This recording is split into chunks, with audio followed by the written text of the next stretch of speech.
Hi, my name is William Thayer. I'm talking about the COVID crisis. And the subject of this video is, and this is a series of videos, is the CDC's mistake.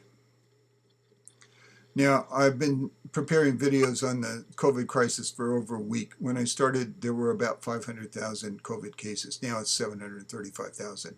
And that highlights the problem. The problem being this, the spread of COVID. Okay, the spread of COVID. Deaths were about 20,000, now they're 39,000. We've got to stop this. So I've got 6 videos that I prepared. 5 of them are on this screen. What I advocate is comprehensive testing is the best way to get COVID beaten down and get our economy back on track. So that's the first video. If we're going to do comprehensive testing of 330 million Americans, we need 2.7 million test machines. That's the second video, and we need to do that 330 million test samples or the chemicals to do those tests. So I discussed that in the first 2 videos. The fourth video is the USS Roosevelt, why we should have had comprehensive testing on our aircraft carrier. This has been reaffirmed now with the French aircraft carrier Charles de Gaulle. 1,000 out of the 2,200 sailors on that aircraft carrier are sick with COVID. So it highlights the need for COVID testing. And then I talk about COVID testing and reopening the United States, and then COVID testing and billionaires. If there was ever a time for the billionaires to come to the aid of the citizens in each of their states, now is the time.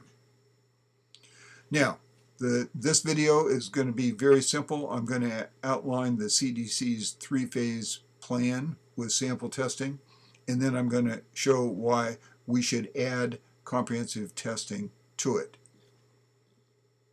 The CDC elite now, I don't know if they're in the CDC today, but they've certainly been in the CDC in the past, and I'm just going to call them the CDC. Dr. Fauci and Dr. Birx. These 2 Americans have done just tremendous service for all U.S. citizens. They probably saved us from 2 million Americans dying. It's 39,000 now, and it's going to be way below 2 million. And it's thanks to the intelligence. It's thanks to the mitigation efforts outlined by them. The social distancing has really caused the COVID crisis to peak in the United States. We are on the way down. Thank you to these 2 individuals. And the CDC as a whole is the elite in the medical world. Everybody knows that. That's in the medical world. I have 2 sons that are in the medical world. One's a doctor, internal medicine. He'd love to work at the CDC. I don't know if he'd ever get there.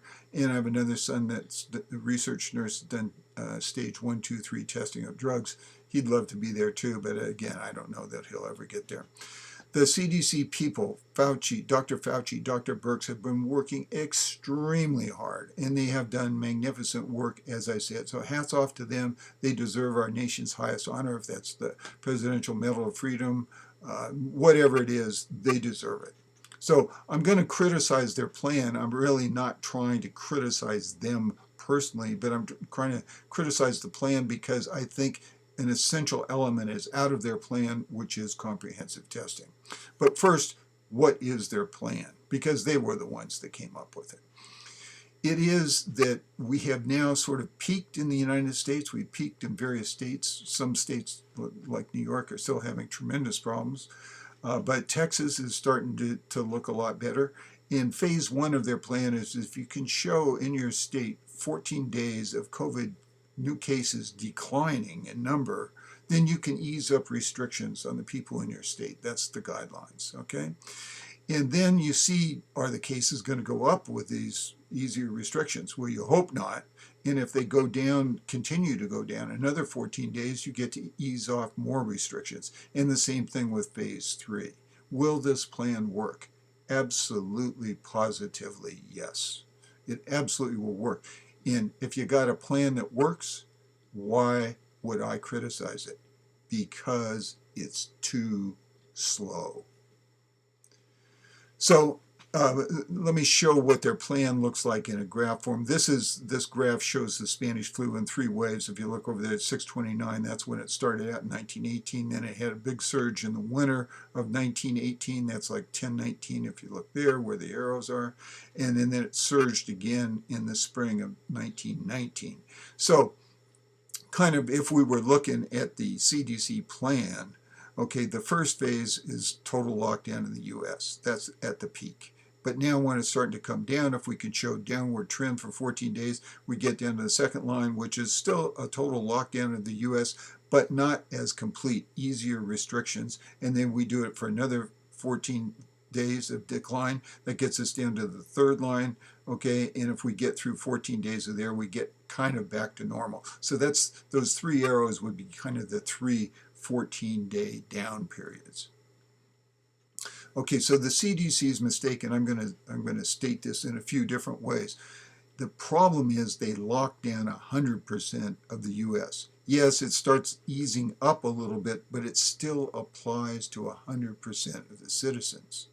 Okay, whereas the approach that I'm advocating, comprehensive testing of every single American, once we can do comprehensive testing, would allow us to identify everyone who has COVID, and you're going to have to not test once, you're going to have to test several times, okay? And this is the people that are sick is only about 0.2% of the population. So if we could identify those people, then we could isolate them, treat them, get them away from the rest of the population. The rest of the population would go down, would be able to go back to work. So the difference is, who do you lock down? Do you lock down 100% of the people? That's what we're presently doing. Or do you lock down just the sick? Okay, the 0.2%. But the trick is you got to find out who those 0.2% is. If you could do that, then you could get 99.8% of the people back to work, and everybody wants to go back to work. Now, if you can't get 99% of it's 95%, still it's a victory. Okay? So let me state the CDC mistake another way. They're going to sample test 1 million citizens in a very smart manner by testing the groups like rest homes and indigenous people to determine the probable total infections in the U.S. or to see if we're surging back up again. Okay, and they've done this in the past. It works, but comprehensive testing would test every single person. You would know, you wouldn't have to guess at what the probable total infections are. You would know that exact number.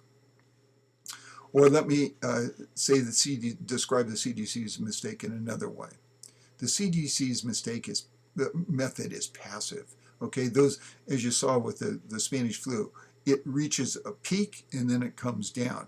And what the CDC is, they're going to monitor this to make sure it's not going back up with sample testing. Okay, as the virus pandemic dies its natural death. Okay, they're not going to do anything to affect that death. They're just going to monitor it. That's passive. Comprehensive testing is active.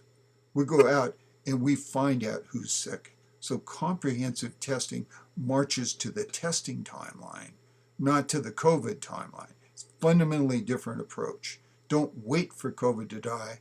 Go out, find where it is, and make it die.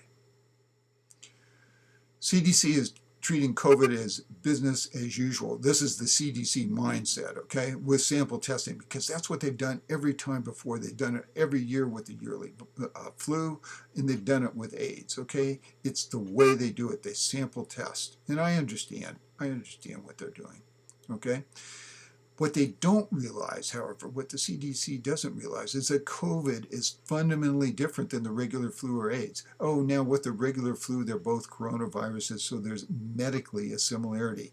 It's the economic impact that makes COVID fundamentally different. It has stopped our economy dead in its tracks. No regular flu or AIDS has ever stopped our economy dead in the tracks. All the airplanes in the United States didn't stop flying because we had regular flu. But all the airplanes have stopped flying because we've got COVID. Okay? Fundamental difference. The CDC mindset, again, I'm guessing at what's in their mind, but I think this is probably a pretty good guess. Their yearly budget is $53 billion. Okay, it's just not a lot of money. The thought of doing comprehensive testing, which would be expensive, it'd cost, my estimate is 25 billion just for the first round of tests, and you've got to do a few rounds of testing for sure. Okay, the idea of doing 25 billion, which would be half their normal yearly budget, is just not conceivable to them. Okay, it's just not conceivable to them. But if I, as somebody that's interested in our economy, look and see that we're losing about 2 trillion a month in economic output, I go, hey, 25 billion is nothing if I can get the 2 trillion back. Dr. Fauci, when he said this, I just groaned. Okay, now he's really good. He's really good in medicine, okay? But he said it is impossible to test every single American. I'm sorry, you're out of the medical field now. Okay, you're into, can we build enough test machines to do this, Dr. Fauci? And we can. This is so wrong. This statement is so wrong.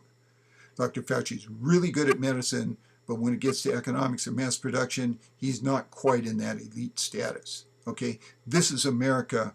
We can test everybody. We can do it. Comprehensive testing will require something like 2.7 million test machines. You might be able to do it with less than that. Okay? America put man on the moon. America builds 1 million cars a month. Each car is probably worth 10,000 test machines in terms of complexity. Okay? Can we build 2.7 COVID test machines the size of a toaster?